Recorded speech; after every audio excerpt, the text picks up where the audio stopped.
Bom dia, pessoal. Hoje é 19 de fevereiro de 2016. Vamos a um encontro nosso de contabilidade geral, né? Como vocês sabem, eu estou em Curitiba, ou alguns já sabem, e um céu curitibano, nublado, aquela cor de chumbo no céu, mas a temperatura agradável. Na aula anterior,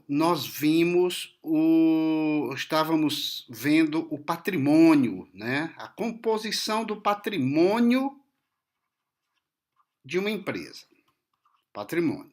E dissemos que o patrimônio é composto por bens, direitos e obrigações. O patrimônio das empresas. Mais uma vez, quero ressaltar que o nosso estudo tem como foco as empresas, as entidades que têm fim de lucro, ok? Muito bem, vimos os bens e agora nós vamos estudar os direitos. Não vamos entrar na teoria das coisas. Não é esse o objetivo, tá? Nós vamos ver aqui quais são os itens que entram como direitos lá nos relatórios contábeis, no balanço patrimonial. Quais direitos a empresa registra lá?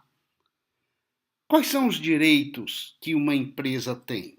Então, nós vamos relacionar aqui alguns desses direitos, ok?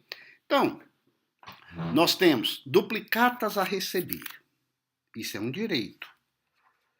Se é a receber, é um direito. Duplicatas a receber.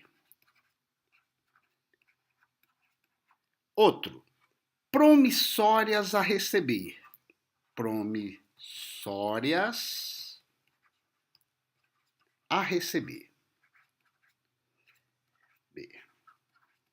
Vamos dar uma parada aqui. O que são direitos? Direitos são valores que a empresa tem a receber, né? Você pode encontrar uma extensão dessa definição quando se diz que são valores de propriedade da empresa, mas que estão na posse de terceiros, ok? São valores de propriedade da empresa e que estão na posse de terceiros. Por exemplo, se você empresta, ou se você cede uma área para explorar estacionamento, né, você tem direito de receber de volta aquele terreno lá. Isso é uma propriedade sua, aquele terreno está registrado no cartório no seu nome, ele é de sua propriedade, é de propriedade da empresa, mas você não tem a posse. Através de um contrato, você fez uma cessão daquele terreno e aquele terreno está agora na posse de alguém que explora o aluguel. Veja a diferença entre propriedade e posse. Proprietário é o dono. Posse é quem usa, é quem está usando ele. Ok? Então, direitos são valores que a empresa tem a receber de terceiros, ou então, de uma outra visão, valores de propriedade da empresa, mas que estão na posse de terceiros. Nós colocamos aqui já duas definições. Estabelecemos aqui a distinção, dois exemplos, entre propriedade e posse. Fizemos a distinção entre isso, propriedade e posse, e colocamos os dois exemplos, duplicatas a receber e promissórias a receber. O que são duplicatas a receber? São valores que a empresa tem a receber oriundo de vendas a prazo. Vendas a prazo. Quando a empresa faz vendas a prazo, né, aquelas parcelas a receber podem estar caracterizadas através de um documento chamado duplicata, né? Duplicatas a receber são os valores a receber oriundos de uma venda a prazo. As empresas podem chamar essas duplicatas, podem dar outros nomes, né? Um nome comum para duplicata é clientes. Eles podem chamar isso tão somente de clientes. Ok? Clientes é outro nome que se dá a duplicatas a receber. E o que são promissórias a receber? Promissória é um título emitido por quem deve, emitido pelo devedor.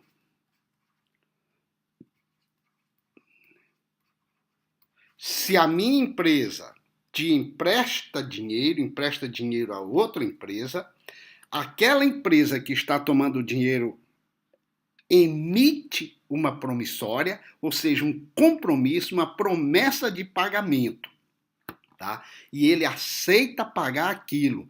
Claro, uma vez assinado aquilo, a empresa se torna devedor, mas é muito importante distinguir aqui a duplicata a receber e a promissória a receber. A duplicata é emitida pelo vendedor.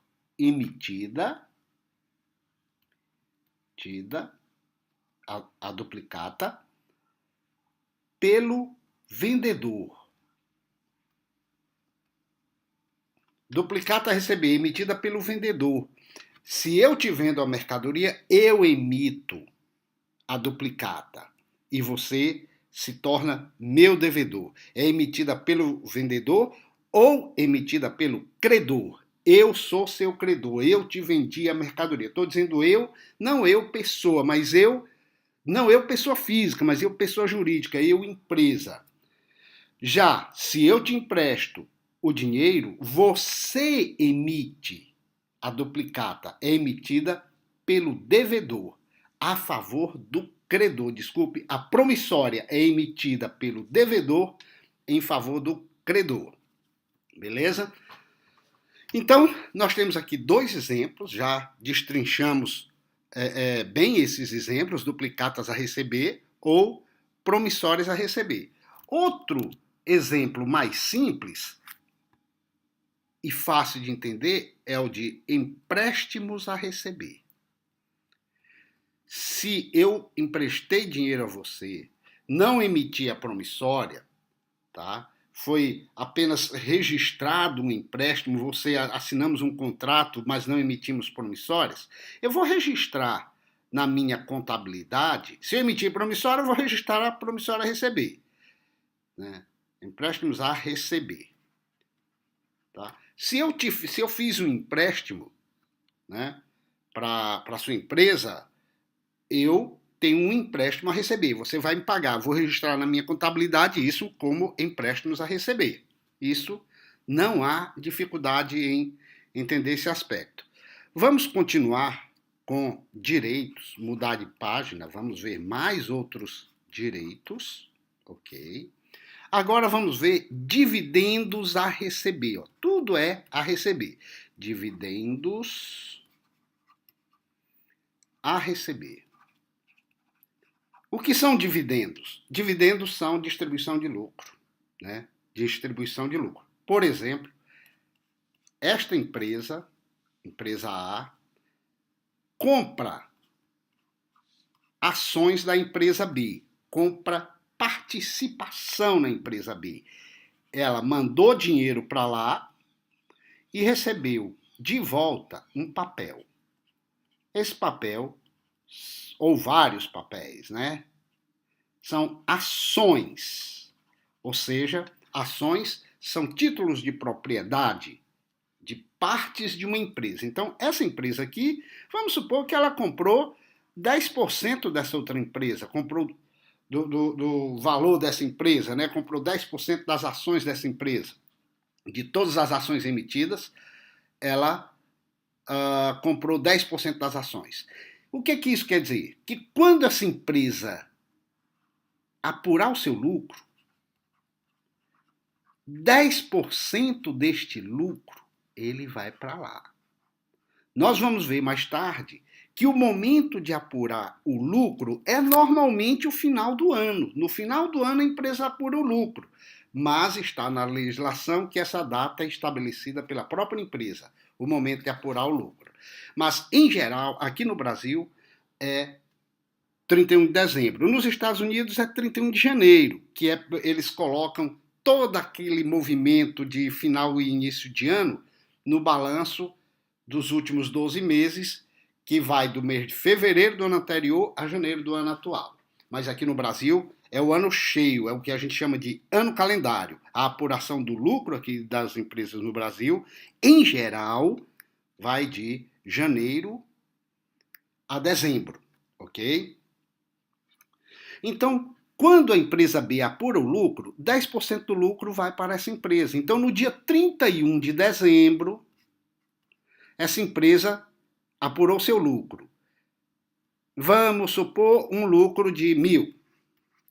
O que quer dizer? Que 10% quer dizer que esta empresa tem o direito a receber R$ 100 desses 1.000, porque ela tem 10% de 1.000, ok? Esses 100 vão ser entregues. Eles têm um nome, é chamado dividendo. É um pedaço do lucro que a empresa paga ao seu acionista, ao seu proprietário, né? Ao término de um exercício social, havendo lucro, a empresa B vai comunicar aos seus acionistas que vai distribuir, e essa distribuição de lucro pode se dar em janeiro, fevereiro ou março, ou seja, não é exatamente no dia 31 de dezembro, coitado do pessoal da contabilidade. Eles vão apurar esse lucro relativo a 31 de dezembro, muitas vezes no final de fevereiro, né? No final de fevereiro. Então, no balanço de 31 de dezembro desta empresa A, vai estar escrito lá, dividendos a receber, 100. 100 reais, 100 mil reais, 100 milhões de reais, não importa. Então, dividendos a receber é o valor que a empresa A tem a receber da empresa B, se ela teve lucro e se vai distribuir dividendo, né? Como ela tá dizendo aqui que vai distribuir, beleza, dividendos a receber. Outro direito aqui, adiantamento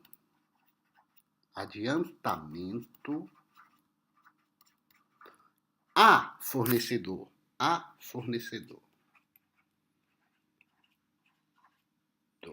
Adiantamento a fornecedor. O que é um adiantamento a fornecedor? É uma antecipação que eu faço ao meu fornecedor, né? Isto aqui é uma antecipação, esse adiantamento é uma antecipação. Vamos supor que eu quero uma frota de carro, que eu quero um determinado carro, mas que ainda não chegou. O carro na concessionária. É o que está acontecendo nesse momento com a SUV da Toyota, aquela SW4. Carro muito bom. Ela ainda não está nas concessionárias. Na verdade, deve ter chegado ontem, né? Mas tudo bem, vamos supor que ela não esteja lá, mas eu quero 10 desses carros para a minha frota. Eu chego na concessionária e digo, eu quero 10 carros desse aqui. Quanto é que é o carro? O carro é 200 mil reais. Então, 10 carros, 2 milhões. Eu faço um adiantamento a ele de 500 mil para ele segurar para mim os 10 carros. Então, isso é um adiantamento. Esse dinheiro que eu estou antecipando ao fornecedor dos meus carros, dos carros para a minha empresa, eu chamo, essa antecipação entra na minha contabilidade com o nome de adiantamento a fornecedor. É um direito que a minha empresa tem contra aquele fornecedor. Quando eu receber os carros, aí eu pago o restante, eu faço o financiamento do restante, enfim. Adiantamento a fornecedor. São antecipações que a empresa efetua aos seus empregados, aos fornecedores de bens e serviços.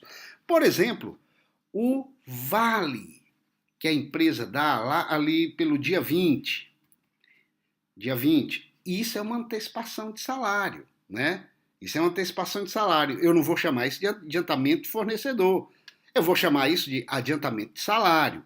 Adiantamento de salário é uma forma de adiantamento, é um outro direito que a minha empresa tem, um outro tipo, baseado nessas antecipações. Adiantamento de salários. Vamos botar tudo no plural, né? Adiantamentos de salários, adiantamentos a fornecedores. Adiantamentos de salários e adiantamentos a fornecedores. Muito bem. Um outro tipo de direito, desculpe, um outro tipo de direito que minha empresa tem são as aplicações financeiras. Aplicações financeiras. As aplicações financeiras são outro tipo de direito, né? São investimentos feitos no mercado financeiro, né? São investimentos que a empresa faz no mercado financeiro, tá? Aquela poupança, aquele título, aquele CDB, isso são direitos que a empresa tem. Isso é feito normalmente com sobras de caixa que não vão ter utilização imediata. Quando a empresa não vai usar imediatamente e pode ganhar algum dinheiro no mercado para não deixar esse dinheiro parado, ela vai lá e faz essa aplicação. Essa aplicação financeira é um direito que a empresa tem e ela registra na sua contabilidade como tal. O próximo que nós vamos ver são as despesas antecipadas. Eu estou dando nomes técnicos aqui, mas estou procurando, na medida do possível, destrinchar esse conceito.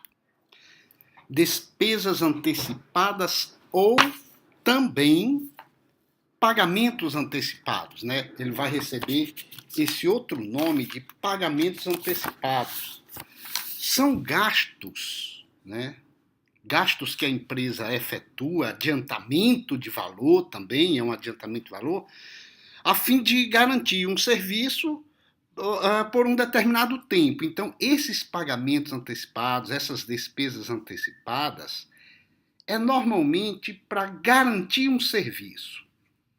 Garantir um serviço por um determinado tempo. Por exemplo, assinaturas de revistas. Um exemplo disso aqui, assinaturas de periódicos. Assinaturas de periódicos, revistas, jornais, etc. Pagamento de seguros, né? Quando você faz um pagamento de seguro, na verdade você está adiantando um valor, né, pagando antecipadamente um valor para garantir o uso daquele serviço que é a cobertura do seguro, tá? Então, isso é um pagamento antecipado ou uma despesa antecipada. Pagamento antecipado ou despesa antecipada. Assinaturas, seguros. Outro que você pode fazer é adiantar um valor em relação ao aluguel. Você vai alugar um ponto comercial por um ano e resolve antecipar o aluguel desse ano, garantir aquele ponto, conseguir um desconto. O aluguel é R$1.000 por mês, mas o cara faz por 9.000 os 12 meses se você pagar adiantado. Você vai lá e paga e está tendo o direito, com este pagamento antecipado, de usar este imóvel, né, por um ano. Isso é também chamado de despesa antecipada. Isso tem uma natureza diferente de adiantamento a fornecedores, tá?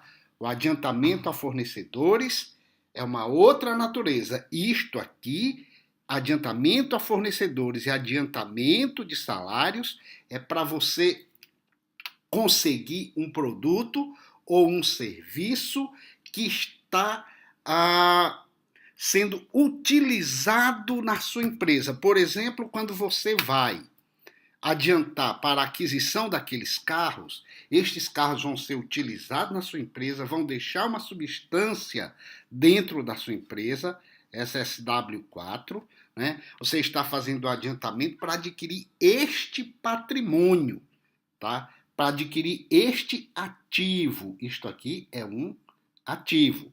O adiantamento de salário, normalmente, uma parte do serviço já foi prestada, né? O funcionário já trabalhou para você até o dia 20.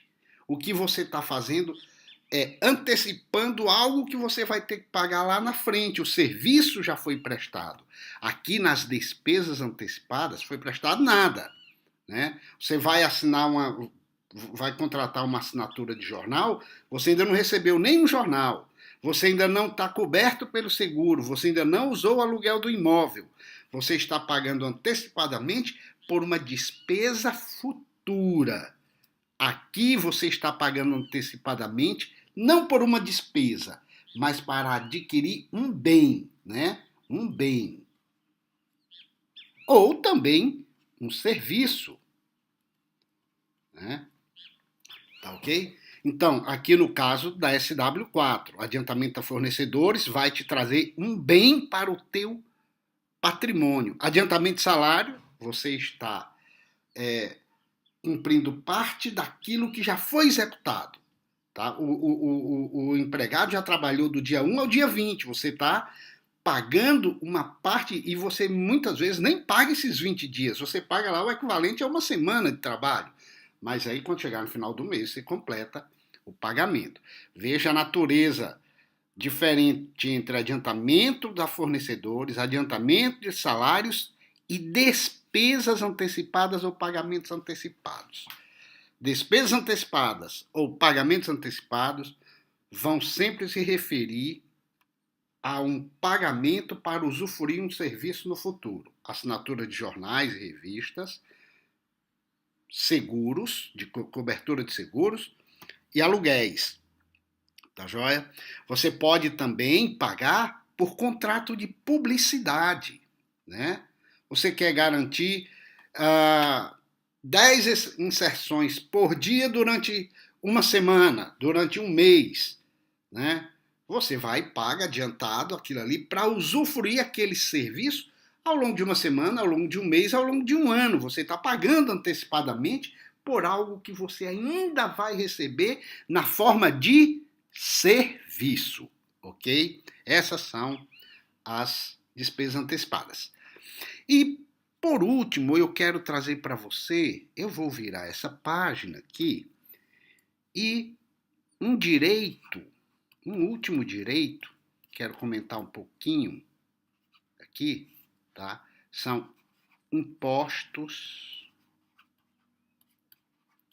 a recuperar. Impostos a recuperar. Muitas vezes você paga um imposto e tem o direito de receber uma parte disso de volta ou tudo isso de volta, né? Impostos a recuperar são valores que a empresa tem a receber do fisco estadual, fisco municipal ou do fisco federal.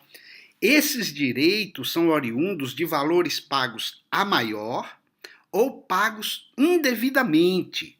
Impostos a recuperar é oriundo de pagamentos de imposto, pagamentos a maior,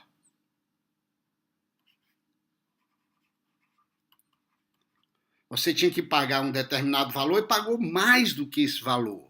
Então você tem a recuperar aquela outra parte. Ou indevidamente, pagamentos indevidos. Né? Era para você pagar para um determinado órgão, pagou para outro, então você tem um imposto a recuperar naquele outro. Entretanto, este caso é mais comum acontecer dentro das suas relações operacionais com os fiscos, tá? Eles podem ocorrer como fruto daquela própria dinâmica operacional da empresa com os fiscos. Por exemplo, tem um imposto chamado ICMS. Nós vamos ver lá em operações com mercadorias. O ICMS é um imposto que é recolhido, esse imposto é recolhido.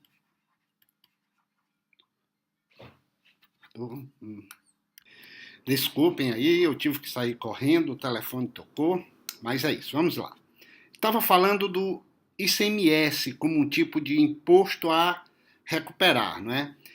Quando uma empresa compra mercadoria, ela recolhe esse imposto, né? Esse é um imposto bem brasileiro, é diferente do IVA que existe aí fora, Imposto sobre Valor Agregado. Então, e é a fonte aí da guerra fiscal, uma série de coisas, mas enfim, não é o momento de se discutir isso. Quando a empresa compra, ela recolhe o ICMS no momento da compra. Ela recolhe, não, desculpa, eu estou usando a expressão errada. Quando ela compra mercadoria para o seu estoque, ela paga, não é um recolhimento, ela paga. Ela paga o ICMS na nota fiscal, tá lá. Né? Ela comprou a mercadoria é R$100, dentro daqueles R$100 ali está o ICMS. Aí a empresa pega essa mercadoria, leva para a sua loja, lá da loja do outro, e ele vai vender essa mercadoria. Quando é efetuada a venda, o consumidor, o cliente, paga o ICMS. E a empresa vai ter que recolher esse ICMS, tá, para o fisco estadual. Na hora que ela vai recolher esse ICMS, ela desconta aquele imposto ICMS que ela pagou no momento da compra. Por exemplo, vamos supor que no momento da compra ela pagou R$10 de ICMS, né, na mercadoria. E agora, na hora da venda, ela tem que recolher um ICMS de R$22. Como ela já pagou na compra dessa mercadoria, ela já pagou R$10 de ICMS, ela vai descontar esses R$10 dos 22 que ela tem a recolher. E por que ela tem a recolher a mais? Ora, porque ela compra a mercadoria por um preço e vende, espera-se, por um preço maior, dando, portanto, um valor maior de ICMS a recolher. Muito bem, então estes 10 que ela pagou antecipadamente lá ao fornecedor das mercadorias, tá? Ela recupera no momento em que vende essa mercadoria. Daí o nome imposto a recuperar. Isso ocorre com outros impostos, na verdade, outros tributos aqui no Brasil. Isso também ocorre com PIS, COFINS, para as empresas que apuram lucro real, né, que calculam pelo lucro real e em outras situações também. E ainda tem o IPI, o Imposto sobre Produtos Industrializados. São 4 tributos que geram esse imposto a recuperar, que é o direito de receber de volta aquele imposto que foi pago na aquisição da mercadoria, né?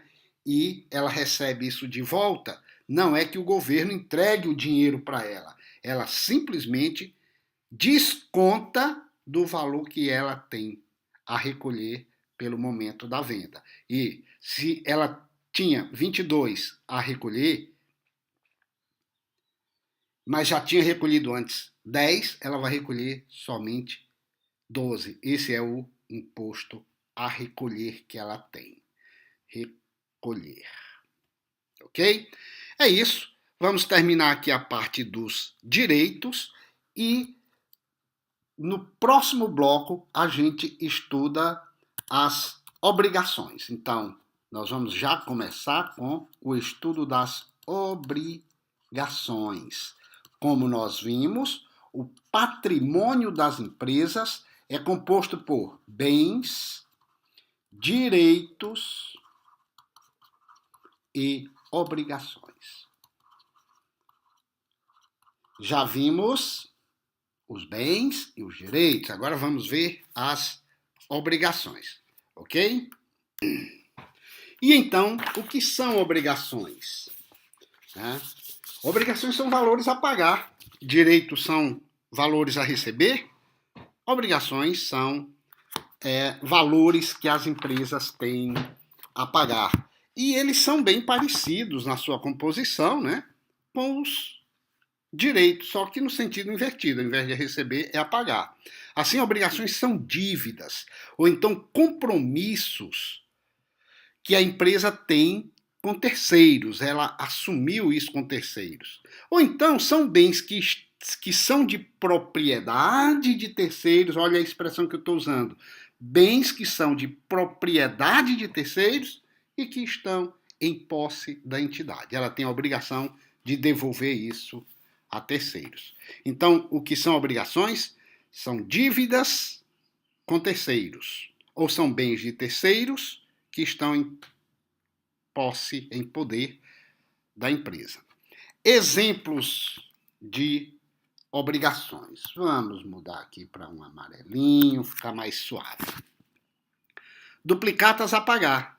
Ora, se duplicatas a receber é um direito oriundo de uma venda, duplicatas a pagar é uma obrigação oriunda de uma compra, né? Quando se faz compra a prazo, né? Se você compra estoque para pagar em 3 vezes, você assina lá as duplicatas se comprometendo a pagar.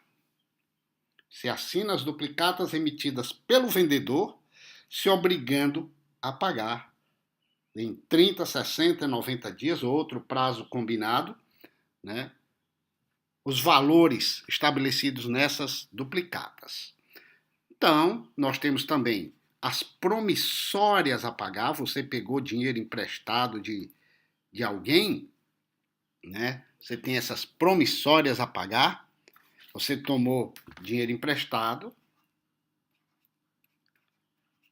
e assina. Você emite a promissória. Quem emite a promissória é o devedor. Quem emite a duplicata é o credor. Duplicata emitida pelo vendedor ou credor. Promissória emitida pelo comprador ou devedor. Tá? A promissória é um título de dívida líquida e certa. E através desse título de dívida líquida e certa, uma pessoa se compromete a pagar a outra uma certa quantia em dinheiro num prazo determinado. Tá? Tem o prazo determinado. Por se tratar de título emitido pelo devedor em favor do credor, ele dispensa o aceite. O que seria esse aceite? Tá? Eu vou aceitar pagar, eu que fiz a compra a prazo, vou emitir a promissória e vou aceitar assinar essa promissória? Não existe a figura do aceite quando eu emito a promissória, porque eu já estou dizendo que devo. Eu aceito alguma coisa quando alguém me impõe a pagar. Aqui não, a promissória eu que estou assumindo o compromisso de pagar. Então não tem a figura do aceite. Sem o aceite. Ora, eu não preciso aceitar uma obrigação de algo que eu estou me comprometendo já, ok? Então, promissória, título a pagar, né? É um título, é um líquido e certo, né? Eu posso protestar essa promissória. Eu que te vendi, você emitiu a duplicar a promissória para me pagar, não pagou naquele prazo. É um título que pode ser objeto de protesto, ok? Em cartório. E nós temos também a figura dos financiamentos a pagar. Financiamento, normalmente, financiamentos. Deixa eu colocar também aqui empréstimos. A diferença normal entre empréstimos e financiamentos é que os empréstimos são mais empréstimos a pagar, são dívidas de curto prazo, né? você faz um empréstimo lá para pagar com 30 dias. Financiamentos a pagar, normalmente, são dívidas de longo prazo. Você compra uma frota de carros para a sua empresa, você assume um financiamento bancário para pagar, né, longo prazo. Financiamentos a pagar são dívidas, normalmente são dívidas de longo prazo, empréstimos a pagar são dívidas de curto prazo. O financiamento normalmente envolve um banco. O empréstimo nem sempre envolve um banco, né? Tá? Quando você vai fazer um financiamento para adquirir bens a prazo, você vai lá no banco, faz aquele financiamento e o banco paga aquele valor para você, paga ao vendedor os carros, né? Paga à vista os carros lá para o vendedor e você assume a dívida de longo prazo com o banco. Empréstimo a pagar, eu posso chegar numa empresa, pedir um empréstimo, embora o sistema financeiro brasileiro não permita esse tipo de operação financeira em que uma das pontas não seja a instituição bancária. Mas, enfim, os empréstimos são obrigações financeiras de curto prazo. Tá? Você tem dividendos a pagar, né? Dividendos a pagar, ou seja, quando a sua empresa apura lucro e ela é uma empresa dividida, cujo capital está dividido em ações, ela é uma empresa. Dividendos a pagar. Ela é uma empresa, ao invés de ser sociedade de responsabilidade limitada, ela é uma empresa com acionistas, né? Sociedade anônima, ela gera dividendos, os lucros dela geram dividendos. A mesma coisa, a situação oposta lá dos dividendos a receber, você tem aqui os dividendos a pagar. Você tem outras mais comuns aqui, salários a pagar. Salários a pagar. Veja só, os empregados trabalham do dia 1º ao dia 30 e você só vai pagá-los no dia 5 do mês seguinte, ok? Você só paga no dia 5 do mês seguinte. No dia 30, você tem uma obrigação, que é pagar os salários dos seus empregados que já cumpriram a parte deles no contrato, trabalhando esses 30 dias. Então, no dia 30, você tem na sua contabilidade salários a pagar àqueles empregados. Impostos a pagar, né? Você apurou lá os seus impostos, né? Tem que fazer o pagamento dele. Impostos a pagar. Você apura, você tem o lucro, ou seja lá o que for, o imposto, ICMS, INSS, FGTS, essas contribuições, esses tributos, enfim, é até melhor usar a palavra tributos a pagar, porque aí eu dou aqui, quando eu falo em tributos, eu estou dizendo o conjunto de tudo, impostos e contribuições.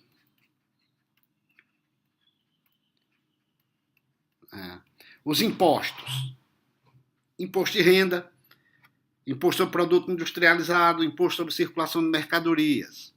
Contribuições, INSS, FGTS, PIS, COFINS. A diferença básica é que normalmente os impostos não têm destinação específica. Quando você paga o IPVA, ele não é para recapear asfalto, não. O IPVA ele vai para o orçamento do Estado e vai cumprir todas as funções do Estado. Já as contribuições normalmente têm destinação específica. Por exemplo, o que você paga de INSS não vai ser usado para recapear asfalto, não.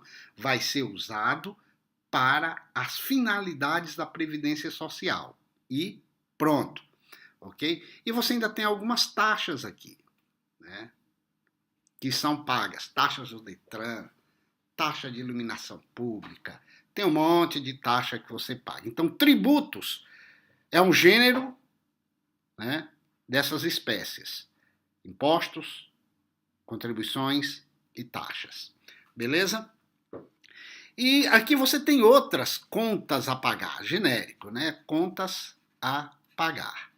Por exemplo, água, luz, telefone, essas despesas administrativas, né? Água, luz, telefone, etc. tá? Tudo isso. Tem uma série de outras obrigações que a gente pode ir abrindo balanços reais de empresas e dando uma olhada no significado deles. Depois de vermos a formação do patrimônio, né? Depois de estudarmos aqui a formação do patrimônio, contendo bens, direitos e obrigações,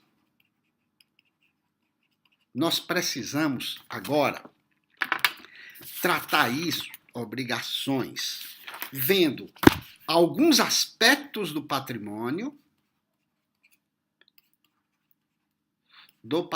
deste patrimônio que a gente estudou, aspectos do patrimônio. São os aspectos qualitativo e o aspecto quantitativo. Aspecto qualitativo diz respeito ao nome do elemento no patrimônio, o nome do elemento no patrimônio, o nome do elemento no patrimônio. E o aspecto quantitativo diz respeito ao valor deste elemento dentro do patrimônio, o valor do elemento no patrimônio. É isso que nós vamos estudar na nossa próxima aula, aspectos do patrimônio, e vamos ver também a representação gráfica